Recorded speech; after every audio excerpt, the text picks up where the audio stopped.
സമരത്തിന്റെ പാതയിലേക്കാണ്. കഴിഞ്ഞ മാസം 16-ാം തീയതി കളക്ടറേറ്റ് മുമ്പിൽ ഒരു ധർണ നടത്തി. പ്രശ്നങ്ങൾ പരിഹരിക്കാത്തതുകൊണ്ട് നാളെ സെക്രട്ടേറിയറ്റ് മുമ്പിൽ ധർണ നടത്താൻ തീരുമാനിച്ചിരിക്കുകയാണ്. ഈ ധർണ ഉദ്ഘാടനം ചെയ്യുന്നത് നമ്മുടെ ബഹുമാന്യായ സഹകരണ പൊതുമരാമത്ത് വകുപ്പ് മന്ത്രി ഈ സുധാകരൻ അവர்களാണ്. ഞങ്ങള് ധർണ നടത്തുന്നത് 2001 സ്ഥിതിവിവര കണക്കുകളുടെ അടിസ്ഥാനത്തിൽ കേരള ബാങ്കിന്റെ ജില്ലാ ബാങ്കിന്റെ ജീവനക്കാരെ ഉൾപ്പെടുത്തിക്കൊണ്ടൊരു പെൻഷൻ പദ്ധതിക്ക് രൂപം നൽകി.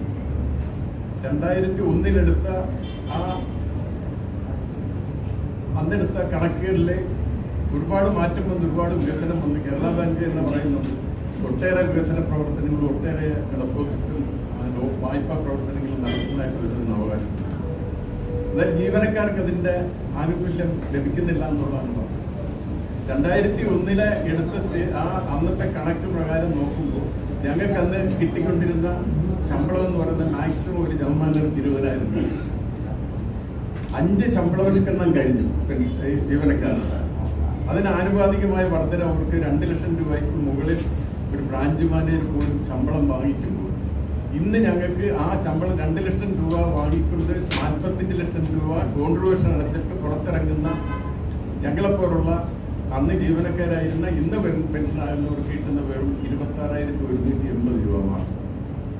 അപ്പൊ ഇതിന് കാലാകാലങ്ങളിൽ മാറ്റം വരുത്തണമെന്ന് പറഞ്ഞുകൊണ്ട് ഒട്ടേറെ പ്രക്ഷോഭങ്ങളൊക്കെ നടത്തിയെങ്കിൽ പോലും അവര് തക്കതായ ഒരു പ്രതിഫലം വർദ്ധിപ്പിക്കാനോ പെൻഷൻ വർദ്ധിപ്പിക്കാനോ തയ്യാറാകുന്നില്ല. അതിന്റെ പേരിലാണ് ഞങ്ങളിപ്പോൾ ഒരു സമരത്തിന്റെ പാതയിലേക്ക് നീങ്ങി. ഈ അടുത്ത സമയത്ത് ഒരു വർഷത്തിന് മുമ്പ് ഒരു കമ്മീഷൻ വെക്കുകയും ഒരു ജഡ്ജി രാജേന്ദ്രൻ നായർ കമ്മീഷൻ വെക്കുകയും ആ കമ്മീഷൻ ഒരു വിലയിരുത്തൽ നടത്തിക്കൊണ്ട് റിപ്പോർട്ട് കൊടുക്കുകയും ചെയ്തു. 4 മാസമായിട്ടും ആ റിപ്പോർട്ടൊന്ന് തുറന്നു നോക്കാൻ പോലും നമ്മുടെ ബഹുമാനിയായ തയ്യാറായി. ആ റിപ്പോർട്ടിൽ പ്രധാനമായിട്ടും ഞങ്ങൾക്ക് ആകെ വർധനവ് പറയുന്നത് ഒരു 3% മാത്രമാണ്. അതിൽ പോലും 2%. അതിൽ പോലും ഒട്ടേറെ 6ഓളം കണ്ടീഷൻസ് വെച്ചുകൊണ്ടാണ്. അപ്പൊ എന്ന് പറഞ്ഞാൽ ഞങ്ങൾക്ക് എടുക്കാൻ പറ്റാത്ത തരത്തിലുള്ള ഒരുപാട് കണ്ടീഷൻ വെച്ചുകൊണ്ട് അതിനകത്ത് ഫണ്ടില്ല എന്നുള്ളതും ഫണ്ട് ഷോർട്ടേജ് ആണ്, ഫണ്ട് വരുന്ന മുറയ്ക്ക് കൊടുത്താൽ മതി എന്നുള്ള ആ ഒരുപാട് കണ്ടീഷൻ. ഇപ്പോഴത്തെ ഫണ്ടിന്റെ ഷോർട്ടേജ് ഞങ്ങളുടെ കുറ്റം കൊണ്ട് ഉണ്ടായതല്ല.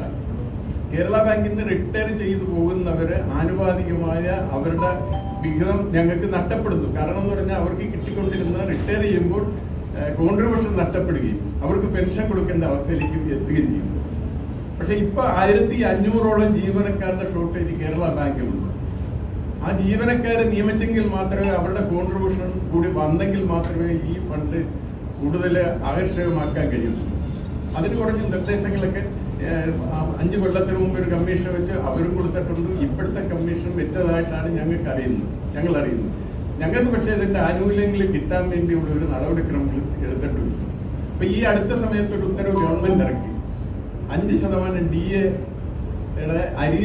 DA കിടക്കാലാശ്വാസം തരാമെന്നും പറഞ്ഞൊരു ഉത്തരവാണ് ഇറക്കിയത്. ആ ഇറക്കിയ ഉത്തരവ് അന്ന് 11 മണിക്ക് ഇറക്കിയ ഉത്തരവ് 5 മണിയപ്പോൾ ക്യാൻസൽ ചെയ്തു. അതിനകത്ത് മിനിമം പെൻഷൻ, മാക്സിമം പെൻഷൻ ഇപ്പൊ നിലവിലിരിക്കുന്ന 3,000 രൂപ 4,500 രൂപയായിട്ട് മിനിമം പെൻഷൻ 4,500 രൂപയായിട്ട് വർദ്ധിപ്പിച്ചെന്ന് പറഞ്ഞു. ആ 2 ഓർഡറുകളും അന്ന് തന്നെ ക്യാൻസൽ ചെയ്യുന്നു. അപ്പൊ ഞങ്ങള് ഫലത്തിലെന്ന് പറഞ്ഞാൽ ഇപ്പൊ DA പോലും ഞങ്ങൾക്കില്ല. ഈ 26,180 രൂപ കിട്ടുമ്പോൾ അതിനകത്തൊരു DA പെർസെന്റേജ് പോലും ഞങ്ങൾക്ക് തരാൻ കഴിഞ്ഞിട്ടില്ല. കഴിഞ്ഞ കാലത്ത് 5% DA നമ്മുടെ ബാലകൃഷ്ണ സാർ സഹകരണ മന്ത്രി ആയിരുന്നപ്പോൾ 5% DA തന്നു. അതിനുശേഷം ഓരോ വർഷവും ഓരോ DA ശതമാനം കൂട്ടിക്കൊണ്ട് 9% DA ആണ് ഞങ്ങൾക്ക് കിട്ടിയത്. 2020 ഒരു കമ്മീഷൻ റിപ്പോർട്ട് കൊടുത്തപ്പോൾ ആ കമ്മീഷന്റെ റിപ്പോർട്ടിൽ ഈ DA ഞങ്ങളുടെ പെൻഷൻ ഞങ്ങൾക്ക് കിട്ടുന്ന ബേസിക് പെൻഷൻ ലയിപ്പിച്ചു കൊടുത്തു. ആ DA നിർത്തലാക്കി. അതിനവർ പറയുന്ന കാരണങ്ങൾ ഈ ഫണ്ടില്ല എന്നുള്ള ഫണ്ടിന്റെ ഷോർട്ടേജ് ഒക്കെയാണ് അവർ പറയുന്നത്. പക്ഷെ അത് ഞങ്ങളുടെ കുഴപ്പം കൊണ്ടോ ഞങ്ങളുടെ ജീവനക്കാരുടെ കുഴപ്പമുണ്ടോ പെൻഷൻകാരുടെ കുഴപ്പം കൊണ്ടോ ഉണ്ടായ ഫണ്ടിന്റെ ഷോർട്ടേജ് അല്ല. കാലാകാലങ്ങളിൽ ഉണ്ടാകുന്ന ഗവൺമെന്റുകളിലൊക്കെ നിവേദനങ്ങൾ കൊടുത്തിട്ടുണ്ട്. ഈ കേരള ബാങ്കിന്റെ ലാഭത്തിന്റെ ഒരു 5% നമ്മുടെ ഈ ഫണ്ടിലേക്ക് മാറ്റിയാൽ ഇത് അതുപോലെ തന്നെ കേരള ബാങ്ക് ഒരു വിഹിതം കൂടെ ഇട്ട് കഴിഞ്ഞാൽ ഈ ഫണ്ടിന് ഒരു കാരണവശാലും ഷോർട്ടേജ് വരത്തില്ല. ഈ ഫണ്ട് തുടങ്ങുന്ന കാലത്ത് 80 ലക്ഷം രൂപ മാത്രം ഉണ്ടായിരുന്നു. ഇപ്പൊ 80 കോടി മാത്രം ഉണ്ടായിരുന്നിടത്ത് ഇപ്പൊ 400 കോടി രൂപ ഇപ്പൊ ഞങ്ങളുടെ പെൻഷൻ ഫണ്ടിൽ, കേരള ബാങ്കിന്റെ പെൻഷൻ ഫണ്ടിൽ 400 കോടി രൂപ ഉണ്ട്. അപ്പൊ അന്ന് 2001 ബേസിക് വെച്ച് കൊടുത്ത റിപ്പോർട്ട് പ്രകാരം, അന്ന് ആക്ച്വറിയൽ റിപ്പോർട്ട് പ്രകാരം അന്ന് 80 കോടി ലാഭം ഉണ്ടായിരുന്നപ്പോൾ അവർ പറഞ്ഞിരുന്ന റിപ്പോർട്ടിൽ പറഞ്ഞിരുന്ന ഒരു കാര്യം, 2030 വരെ ഈ പെൻഷൻ ഫണ്ടിന് ഒരു കാരണവശാലും ചോർച്ച ഉണ്ടാകത്തില്ലെന്ന് പറഞ്ഞ അത് ഇന്നും ഫലത്തിൽ അത് നിലനിൽക്കുന്നുണ്ട്. കാരണം 400 കോടി ഇപ്പം നിലവിലുണ്ട്. മറ്റ് സഹകരണ മേഖലയിലുള്ളവരുടെ പെൻഷൻ പദ്ധതി വേറെയുണ്ട്, ആ ഫണ്ട് വേറെയാണ്. അപ്പൊ ഇതിനകത്തും ഞങ്ങളുടെ ഏതാണ്ട് ഈ പെൻഷൻ നടത്തുമ്പോൾ ആനുപാതികമായ ഒരു പെർസെൻറ്റേജ് അല്ല ഞങ്ങളുടെയും മറ്റ് ഇതര പെൻഷൻ പദ്ധതി ആൾക്കാരുടെയും ഈ പെൻഷൻ ബോർഡിന്റെ ചെലവുകൾക്ക് ആനുപാതികമായ ഒരു തുകയല്ല അവർ ഈടാക്കുന്നത്.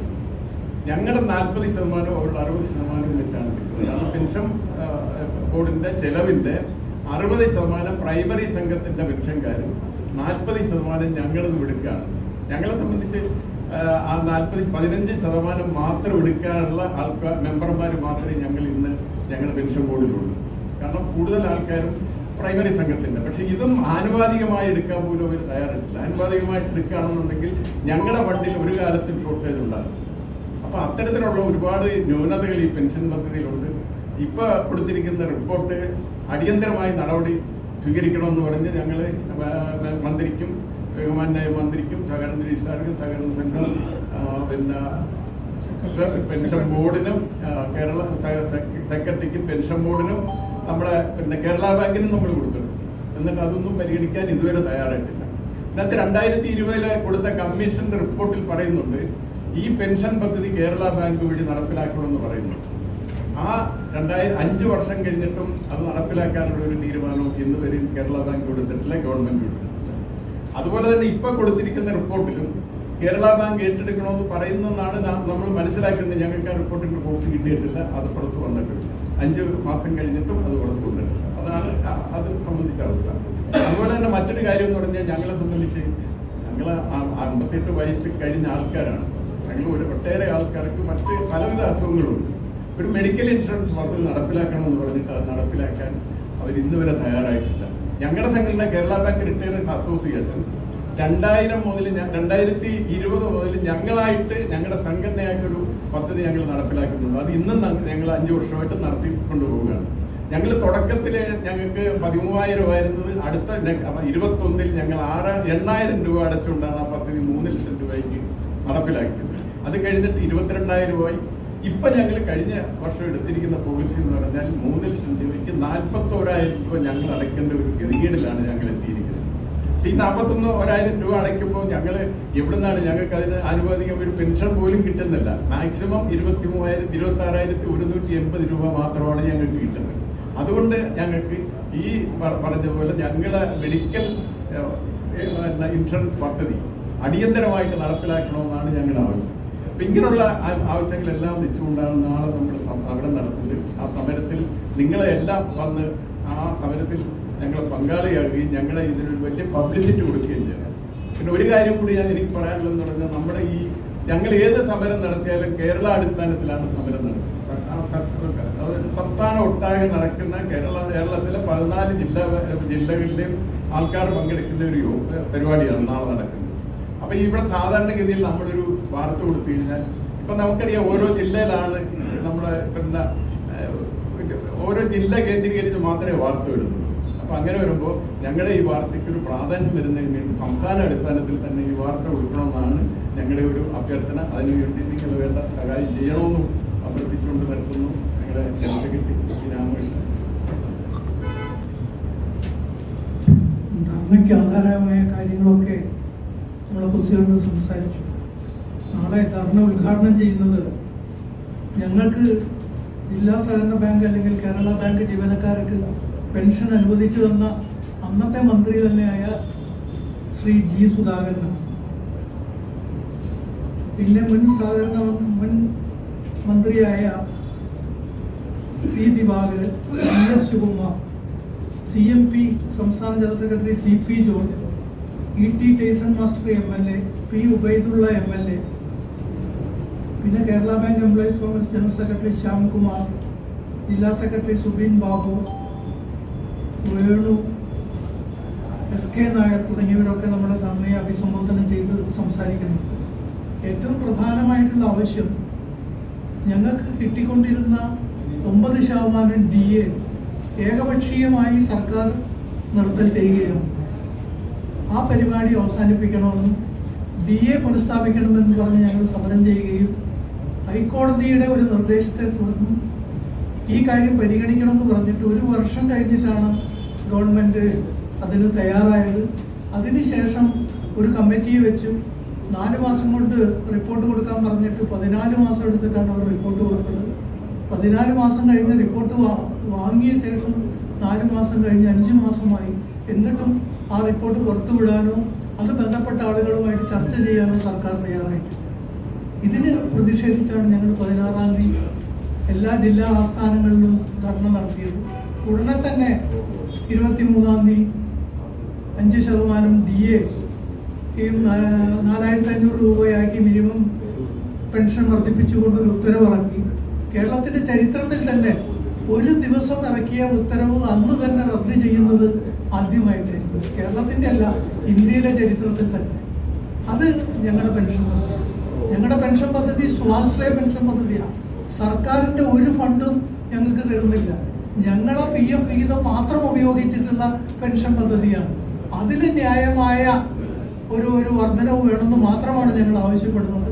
അതേപോലെ ഈ പെൻഷൻ പദ്ധതി കേരള ബാങ്ക് ഏറ്റെടുക്കണമെന്ന് കഴിഞ്ഞ കമ്മിറ്റിയും ശുപാർശ ചെയ്തു, ഈ കമ്മിറ്റിയും ശുപാർശ ചെയ്തു. എന്നിട്ടും കേരള സർക്കാർ അതിന് മുൻകൈ എടുക്കുന്നില്ല. ആകെയുള്ള പെൻഷനിൽ 84,570 മെമ്പർമാരാണ് ആകെ പെൻഷനിലുള്ളത്. അല്ല, പെൻഷൻ ബോർഡിൽ അംഗങ്ങളായിരുന്നു. അതിൽ 8,839 പേര് മാത്രമാണ് ഞങ്ങളുടെ ആൾക്കാരുള്ളത്, 17%. ആകെ 26,077 പെൻഷൻകാരുള്ളതിൽ 4,478 പേരുമാണ് കേരള ബാങ്കിൽ നിന്നുള്ളത്, അതും 17%. പക്ഷെ ഞങ്ങളുടെ വിഹിതം എടുക്കുന്നത് 40%. അതിൻ്റെ കൂടെ 1% സർവീസ് ചാർജ് ഇനത്തിൽ കേരള ബാങ്ക് നൽകേണ്ടത്. ഈ 1% തന്നെ 4 കോടിയിലധികം വരും. ഇത്രയും ആളുകൾക്ക്, ഈ 4,478 ആളുകൾക്ക് പെൻഷൻ കൊടുക്കാൻ കേരള ബാങ്കിലെ 2-3 ജീവനക്കാരെ മാറ്റി നിർത്തിയാൽ മതി. അതിനാണ് 1% എന്ന് പറഞ്ഞാൽ 4 കോടി രൂപ സർക്കാർ നിർബന്ധിച്ചു വാങ്ങുന്നത്. അതിൻ്റെ കൂടെ തന്നെ ഈ പെൻഷൻ ബോർഡിലെ ആകെ എസ്റ്റാബ്ലിഷ്മെന്റ് ചാർജിന്റെ 40% ഞങ്ങൾ ഇരുത്തുന്ന ഈടാക്കുന്നത്. ഇതുകൊണ്ടൊക്കെയാണ് ഞങ്ങളുടെ പെൻഷൻ കോർപ്പസിലുണ്ടായിരുന്ന സംഖ്യ കുറഞ്ഞു വരുന്നത്. ഇത് ഒന്ന് ആധികാരികമായിട്ട് പറയാൻ ഈ കമ്മിറ്റി ശ്രമിച്ചിട്ടുണ്ട്. പക്ഷെ അതിനൊരു പരിഹാരം കണ്ടെത്താൻ അവർക്ക് സാധിച്ചിട്ടില്ല. ആ പരിഹാരം വേഗത്തിൽ കാണണമെന്നും ഈ സമരം ഞങ്ങളെ സംബന്ധിച്ചിടത്തോളം നിലനിൽപ്പിന് വേണ്ടിയുള്ളതാണ്. സർക്കാരിൽ നിന്ന് ഒരു കാശും കിട്ടാൻ വേണ്ടിയിട്ടുള്ളതല്ല. ഞങ്ങളെ തന്നെ 400 കോടി രൂപ നിക്ഷേപമായിട്ടുണ്ട്. ഈ നിക്ഷേപങ്ങൾ വേണ്ട രീതിയിൽ കൈകാര്യം ചെയ്യുന്നില്ല എന്നുള്ളത് ഈ കമ്മിറ്റി തന്നെ പറഞ്ഞിട്ടുണ്ട്. ഈ ഡ്യൂ ആവുമ്പോൾ അത് പുതുക്കി വെക്കാൻ പോലും ഇപ്പോഴത്തെ പെൻഷൻ ബോർഡിലെ ആളുകൾക്ക് കഴിയുന്നില്ല. 1 കൊല്ലം കഴിയുമ്പോൾ ഓഡിറ്റ് റിപ്പോർട്ട് നടത്താൻ, റിപ്പോർട്ട് പ്രസിദ്ധീകരിക്കാൻ അവർക്ക് കഴിയുന്നില്ല. ഇതിന്റെ അക്കൗണ്ട്സ് കാര്യമായിട്ട് സുതാര്യമായിട്ട് കൈകാര്യം ചെയ്യാൻ അവർക്ക് കഴിയുന്നില്ല. ഈ പെൻഷൻ ബോർഡ് എന്ന് പറയുന്ന സാധനം ഒരു വെള്ളാനയായി മാറിയിരിക്കുകയാണ്. ഇതിനൊരു പരിഹാരം വേണം. ഈ പാവപ്പെട്ട സഹകരണ ജീവനക്കാരുടെ ഫണ്ട് എടുത്തിട്ട് ഉപയോഗിക്കുന്ന ഈ പെൻഷൻ പദ്ധതി ഒരു ശാസ്ത്രീയമായി പുനഃപരിശോധിക്കണം എന്നാണ് ഞങ്ങൾക്ക് പറയാനുള്ളത്. അതിനു വേണ്ടിയിട്ടാണ് ഈ 20-ാം തീയതി ഞങ്ങൾ നടത്തുന്ന ഈ സമരം. ഈ ധർണാ സമരത്തിന് നിങ്ങളുടെ എല്ലാവരുടെയും പരിപൂർണമായ പിന്തുണ ഉണ്ടാവണം. G. സുധാകരൻ സാറും അതേപോലെ C. ദിവാകരൻ സാറും CP ജോണൊക്കെ പങ്കെടുക്കുന്ന ഈ ധർണ കാണാനും അത് റിപ്പോർട്ട് ചെയ്യാനും നിങ്ങളെ നേരിട്ട് ഞങ്ങൾ ക്ഷണിക്കുകയാണ്. നന്ദി, നമസ്കാരം. പ്രസിഡന്റും ജനറൽ സെക്രട്ടറിയും വളരെ വിശദമായ കാര്യങ്ങൾ അവതരിപ്പിച്ചു. കേരള ബാങ്ക് റിട്ടയറീസ് അസോസിയേഷന്റെ ധർണ നാളെ നടക്കുന്നത് ഇവിടെ സൂചിപ്പിച്ചുകൊണ്ട് വളരെ തികച്ചും ന്യായമായ ആവശ്യങ്ങൾ മാത്രം മുൻനിർത്തിക്കൊണ്ടാണ്. നിലവിലുണ്ടായിരുന്ന 9% DA ഈ സർക്കാർ റദ്ദു ചെയ്തു. എല്ലാ മേഖലകളിലും DA കൊടുത്തുകൊണ്ടിരിക്കുന്ന ഒരു സാഹചര്യത്തിൽ നിലവിലുണ്ടായിരുന്ന DA പോലും റദ്ദു ചെയ്യുന്ന ഒരു സാഹചര്യം ഉണ്ടായിരുന്നു. മെഡിക്കൽ റീഇംബേഴ്സ്മെന്റ് എന്നുള്ള 60-70 വയസ്സ് കഴിഞ്ഞവരുടെ മരുന്ന് വാങ്ങാനുള്ള പൈസ പോലും നൽകാത്ത ഈ ഗവൺമെന്റിന്റെ നിലപാട് കഴിഞ്ഞ 2-3 വർഷങ്ങളായി നടത്തുന്ന പ്രതിഷേധങ്ങളൊക്കെ കണ്ടിട്ടെന്ന് നടിക്കുന്ന ഈ സർക്കാരിന്റെയും സഹകരണ പെൻഷൻ ബോർഡിന്റെയും നിലപാടിനെതിരായിട്ടാണ് തികച്ചും മാനുഷികമായ ഒരു 10 ഡിമാൻഡുകൾ മുൻനിർത്തിക്കൊണ്ട് നമ്മൾ നാളെ സെക്രട്ടേറിയറ്റ് ധർണ നടത്തുന്നത്. നിങ്ങളുടെയൊക്കെ മറ്റു കാര്യങ്ങളോട്ട് വിശദീകരിച്ച് കൂടുതൽ കടക്കുന്നില്ല. നിങ്ങളുടെയൊക്കെ ഒരു സഹായ സഹകരണം, മാധ്യമങ്ങൾ നൽകുന്ന ഒരു സഹായം, ഇന്നത്തെ സമരത്തിന്റെ പ്രതിഷേധങ്ങൾ സാധാരണ ജനങ്ങൾ എത്തിക്കുന്നതിന് നിർണായകമായ പങ്ക് വഹിക്കുന്നത് നമുക്കറിയാം. അതുകൊണ്ട് തന്നെയാണ് നമ്മൾ ഈ പ്രസ് കോൺഫറൻസ് നടത്തുന്നത്. നിങ്ങളുടെ എല്ലാ സഹായ സഹകരണം ഉണ്ടാകണമെന്നും മാത്രം അഭ്യർത്ഥിച്ചുകൊണ്ട് എത്തുന്നു. നമസ്കാരം.